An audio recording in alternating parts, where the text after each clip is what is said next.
नमस्कार. सर्वप्रथम सुप्रसिद्ध लेखिका, कवयित्री डॉक्टर अरुणाताई ढेरे यांनी नुकतंच 70व्या वर्षात पदार्पण केलंय. त्यानिमित्त अरुणाताईंना खूप खूप शुभेच्छा आणि असंच उत्तमोत्तम साहित्य अरुणाताईंकडून घडत राहो आणि वाचकांवरचं आमच्या वाचकांवर त्यांचं प्रेम सदैव राहो असं अभिष्ट चिंतन करते आणि त्यांची पुढचे पुढे ही एक छोटीशी कथा आपल्यापुढे सादर करते. ही कथा खरोखरच खूप वास्तववादी आहे. मुळातच अरुणाताईंचं सगळंच साहित्य हे काहीतरी विचार करायला लावणारं असंच आहे. या कथेमध्ये देखील जो छोटा मुलगा आहे त्याच्यावर अवास्तव सगळं दडपण त्याच्या लेखनामुळे त्याचा तो कवी आहे, कविमनाच्या या मुलावर आलेलं दडपण या कथेमध्ये अरुणाताईंनी रेखाटलं आहे. आज सगळीच लहान मुलं ही काही ना काही कला सादर करत असतात. कुणीतरी गाणं म्हणतं, कुणीतरी चित्र काढतं, कुणीतरी अभिनय करतं आणि मग पालकांना वाटतं माझा गाणारा मुलगा हा रियालिटी शोमध्ये जावा, अभिनय करणारा मुलगा एखाद्या सिरियलमध्ये चमकावा किंवा अशा प्रकारच्या कविता, साहित्य करणाऱ्या मुलाच्या कॅसेट्स निघाव्या आणि मग या अवास्तव ओझं या मुलांवर लादलं जातं आणि या लहान मुलांचं बालपण कुठेतरी हरवलं जातं. अशाच अर्थाची ही पुढचे पुढे कथा. ही कथा ऐकून तरी पालकांमध्ये काही ना काहीतरी पालकांनी बोध घ्यावा असं वाटतं आणि म्हणूनच ही कथा मला स्वतःला खूप आवडते. ऐकूया पुढचे पुढे. सकाळी 9:30ची वेळ म्हणजे सुचित्राची अगदी सत्व परीक्षेची. रजत आणि त्याचे बाबा दोघेही एकाच वेळी 10ला बाहेर पडणार. दोघांचे डबे व्हायचे, रजतचे खाणे, त्याच्या बाबांची पूजा, आले गेले फोन सगळे सांभाळत कसरत करायची. सासूबाई कामवाल्या बाईंचे लागी लावून द्यायच्या खऱ्या, पण त्याही 70ला आलेल्या. त्यांची मदत फारशी गृहीत धरण्याजोगी नाहीच. 10 नंतरही तिला फारसा वेळ मिळायचा नाही. अंधशाळेमधले तिचे काम होते सेवाभावीच. नोकरीचे बंधन तिला नव्हते, पण 12 ते 4 ही तिनेच आखून दिलेली वेळ होती. म्हणून 11:30ला घराबाहेर पडावेच लागायचे. 5ला परत आल्यावर रजतची शाळेतून परतायची वेळ, मग त्याचे बाबा यायचे, चहा, संध्याकाळचा स्वयंपाक, सगळा दिवस तसा बांधलेलाच. त्यातून तिला लिहिण्यासाठी वेगळा वेळ काढणे शक्यही नसायचे. तिची म्हणून एकमेव खास वेळ म्हणजे रात्रीची 9:30 नंतर 12पर्यंतची. त्या वेळेवर मात्र ती कुणालाच आक्रमण करू देत नसायची, अगदी रजतच्या बाबांना सुद्धा. अर्थात तिच्या सुदैवाने नवऱ्याशी या बाबतीत वाद करण्याची वेळही कधी आली नाही. त्यांना आणि तिच्या सासूबाईंनाही तिच्या लिखाणाचे खूप कौतुक होते. तिने दिवसाचा वेळ लिखाणासाठी, वाचनासाठी निवडला असता तरी त्याची तिला आडकाठी कधी नव्हती. घरातलं सगळं नीट करा आणि मग काय ते करा असंही त्यांचं म्हणणं नव्हतं. मनापासून तडजोडीची तयारी सगळ्यांचीच होती, अगदी रजतची सुद्धा. पण सुचित्राला स्वतःलाही आपल्या सगळ्या आखणीची गैरसोय कधी वाटलीच नाही.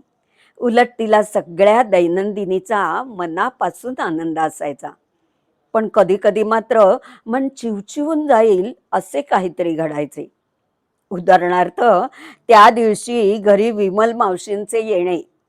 सकाळी सकाळी 8:45ला विमल मावशी आल्या. विमल मावशी म्हणजे सुचित्राच्या सासूबाईंची बालमैत्रीण. एका वाड्यात वाढलेल्या त्या दोघी मैत्रिणी आयुष्याच्या उतरणीवर पुन्हा एका गावात एका पेठेत योगायोगाने राहायला आल्या होत्या. अधूनमधून भेटत होत्या. सुचित्राला त्याचे फार बरे वाटायचे. त्या दिवशी सकाळीच त्या आल्या आणि सासूबाई त्यांच्याशी गप्पा मारतील हे गृहीत धरून सुचित्राने स्वयंपाकाच्या गडबडीत मध्ये चहाही टाकला. एवढ्यात तिच्या सासूबाईंची हाक आली, चित्रा जरा ये ग बाहेर. सुचित्रा चहाचा ट्रे घेऊनच बाहेर आली. अगं बैस जरा, तुझ्याकडेच आले आहे, विमल मावशी म्हणाल्या. सुचित्रा सोफ्याच्या कडेला टेकली. "सांगा काय काम काढलं?" तिने विचारलं. "ही बघ, एक गंमत आणली आहे तुला दाखवायला." पिशवीतून एक वही काढून विमल मावशींनी तिच्या हातात दिली. "बघ तरी काय आहे, हे बघ, जरा वाचून बघ." "मावशी, काय आहे ते तुम्हीच सांगा ना, कारण आता नाही वाचायला जमायचं. सकाळची वेळ फार गडबडीची असते. हो, डबे व्हायचे दोघांचेही. तुम्हीच सांगा, मी वाचते नंतर." "अगं, आमच्या शंतनूचा मुलगा आहे ना अक्षय, 12 वर्षाचाच आहे, पण इतक्या छान कविता करतो. त्याच्या कविता आहेत, म्हटलं तुला दाखवाव्यात. संग्रह काढायचा विचार आहे त्याच्या आईबाबाचा. ते कोण कवी तुमचे, ते करंदीकर का पाडगावकर कोण आहेत ना, त्यांच्याकडे सुद्धा पाठवलेत. परवा गणेशोत्सवात वाचल्यात त्याने कॉलनीत. शाळेत तर विचारूच नको कौतुक." "अरे वा, हुशार दिसतोय. वाचते हं मी नंतर. आता जाऊ का जरा आत? जरा डब्यांचं बघायचंय ना." असं म्हणत चित्रा उठून स्वयंपाकघरात आली. पण तिची तशी सुटका विमल मावशींनी होऊ दिली नाही. निघताना स्वयंपाकघराच्या दारात येऊन म्हणाल्या, "शंतनू आणि दीपा दोघं संध्याकाळी येतील ना तुला भेटायला? आहेस ना तू घरात? नाही म्हणजे थांबच." "अगं, आमच्या शंतनूला भारी आवड होती कवितांची. सारखं काही बाई रचून म्हणायचा. एकदा तुमचे ते पु ल देशपांडे सुद्धा त्याची कविता ऐकून म्हणाले, 'कवी होशील.' पण पण त्याचे वडील गेले लवकर. मग नोकरी, घरचं सगळं, यात कविता बिविता कसली करतोय. आता चांगला पैसे कमावतो. घर आहे, गाडी आहे. त्याची जुनी हौस आता तो अक्षयकडून पुरी करून घेतोय." विमल मावशी गेल्या, पण सुचित्रा चांगलीच अस्वस्थ झाली. दुपारी ती घरीच होती. अंधशाळेतल्या मुलांना कुठल्या तरी संस्थेचे लोक त्या दिवशी भेट द्यायला येणार होते, म्हणून ती शाळेत जाणार नव्हती. तिने जेवण उरकल्यावर दुपारी अक्षयची वही चाळायला घेतली. 12-14 वर्षाच्या मानाने पुष्कळ चांगले लिहित होता तो. वयाला शोभेशा कल्पना होत्या, पण मांडणीची पुष्कळ जाण होती त्याला. "काय ग, बऱ्या आहेत ना कविता?" मध्येच सासूबाईंनी विचारले. "अ, अ, हो, त्याच्या वयाजोगत्याच आहेत, पण पुढे चांगलं लिहू शकेल. काही काही तर खरंच गोड आहेत हं कविता. फार हौशी आहे हो शंतनू. कॅसेट काढणार आहे म्हणे त्याच्या कवितांची." विमल म्हणत होती. सासूबाईंच्या आवाजात कौतुक होते आणि अपूर्वही. सुचित्राला राहावेना. किती घाई सगळ्या गोष्टींची. केवढा लहान आहे तो मुलगा अजून.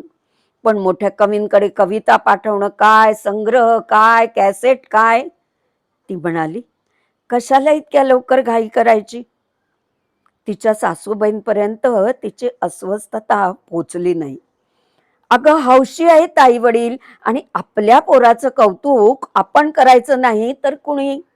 "म्हणून तर करतायत ना त्याचं कौतुक." असं अगदी सहजपणे त्या म्हणाल्या. सुचित्राला तिचं लहानपण आठवलं. ती सुद्धा अशीच 8व्या-9व्या वर्षापासून कविता करायला लागायची. घे विषय की कर कविता, अशा बेबंद उत्साहाने ती लिहित होती. चंद्र, सूर्य, तारे, वारे, आभाळ, जमीन, नदी, नाले, झाडून सगळे निसर्ग घटक पुढे दत्त म्हणून उभे होते. प्रत्यक्ष अनुभवाची मुळी जरूरच वाटत नव्हती. स्वैर कल्पनाशक्तीच्या विलासात नुसती धुंदी चढायची. संगती, असंगती, औचित्याची, वास्तवाच्या स्पर्शाने येणाऱ्या जिवंत हृदयतेची गरजच नव्हती. बरं, च आणि पण, परंतु घालून आहा पहाच्या जोड्या जुळवून घाट आणि यमके साधले की झाले. अभिव्यक्ती ही काय चीज असते याचा विचारच नव्हता. पण ते सारे त्या वयाला साजेसे होते. अगदी कोवळ्या मनाला पडलेली शब्दांची सुंदर भूल होती, आणि स्वतःला व्यक्त करण्याचे माध्यम म्हणून नव्हे, पण एक सुरेख उत्कट स्वप्न म्हणून कविता भावत होती. सुचित्राला वाटले, तिथून पुढचे मात्र काहीच सोपे नव्हते. ते कळलेही पुष्कळ उशिरा. कॉलेजचे फुलपंखी दिवस संपल्यानंतर तिथून सगळेच बदलले.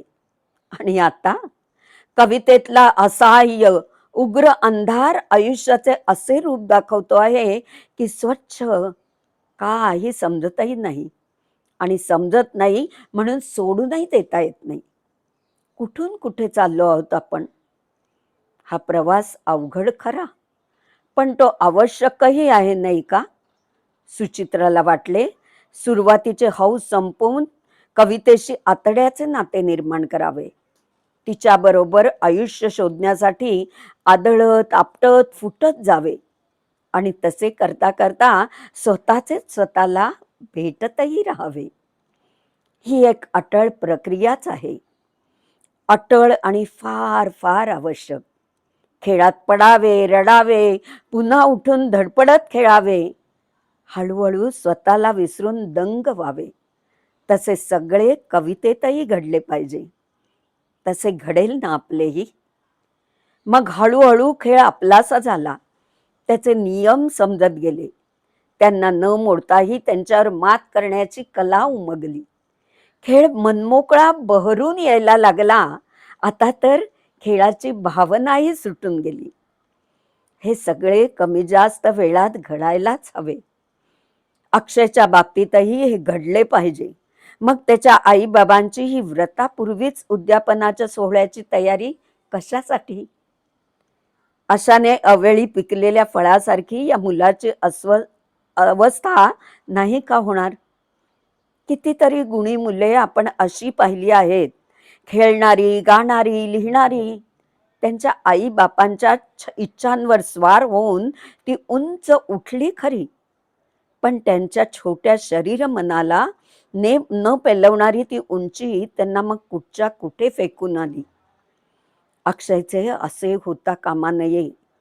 त्याचे आईबाप आले की हे सारे त्यांच्याशी स्पष्ट बोलायचे. तिनं तसं अगदी ठरवूनच टाकलं, आणि अक्षयचे बाबा ठरल्याप्रमाणे आलेच. अक्षयला घेऊन आले. ओळखीचे उपचार झाले आणि सुचित्रा अक्षयला काही म्हणणार, तोच अक्षयच्या आईने त्याला म्हटले, नमस्कार कर रे आंटींना, त्या तुझ्या कविता संग्रहाला प्रस्तावना लिहिणार आहेत बरं का. हां, आणि आता बस त्यांच्या शेजारी आणि वाचून दाखव त्यांना तुझ्या कविता. अक्षय बुजल्यासारखा झाला होता, पण आईच्या उत्साहाचा धाक वाटून त्याने वही उचलली आणि तो वाचायला लागला. झोपलेल्या बाळाकडे चंद्र वाकून पाहतो, हळू त्याच्या स्वप्नांवर चांदणे पसरतो. सुचित्रा त्याचा गोड लहानसर आवाज ऐकताना हरखून गेली. रचना त्याला अजून निर्दोष जमत नव्हती, पण उद्या तो नक्कीच जमेल असा विश्वास त्यात होता.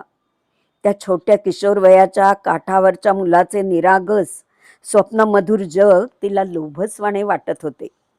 बागेत वाढणाऱ्या एखाद्या लहानशा पोपटी तजेलदार रोपाकडे पाहून म्हणावे तसे तिने मनाशी म्हटले, गुणी बाळा, असाच लिहित राहा.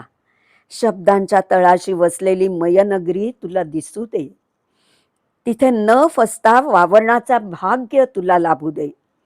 आदिशेषाच्या मस्तकावर चमकावा तसा प्रतिभेचा रत्नमणी तुझ्या मुठीत असू दे, आणि त्याच्या उजेडात तुला विश्वाचे रहस्य समजू दे. तू मोठा हो, तुझ्या वयाला साजेसे नितळ वाढत जाण्याचे आश्वासन तुला मिळू दे. सुचित्रा हे मनात म्हणत होती आणि अक्षयच्या कविता ऐकत होती. तेव्हा अक्षयचे बाबा मात्र हॉलमधल्या खुर्च्या मागे पुढे सरकवून त्या दोघांना टिपण्यासाठी योग्य अँगल पकडत फटाफट कॅमेरा क्लिक करत होते आणि मधून मधून क्या बात है, शाबास बेटे अशी दाद देत होते. आता त्यांच्या महत्वाकांक्षी कॅमेरात सुचित्राच्या मनातल्या आशीर्वादाचे छायाचित्र थोडेच उमटणार होते. अक्षयच्या आवाजातल्या गोड कोवळेपणाची नोंद तरी तिथे कशी काय होणार होती? एवढे मात्र खरे की निदान त्या क्षणांपुरता अक्षय त्याच्या कवितांमध्ये बुडाला होता, आणि सुचित्रा तिच्या उत्कट आशीर्वादात इतरांच्या अस्तित्वाला ते विसरलेच होते. निदान तेव्हा तरी. पुढचं पुढे. धन्यवाद.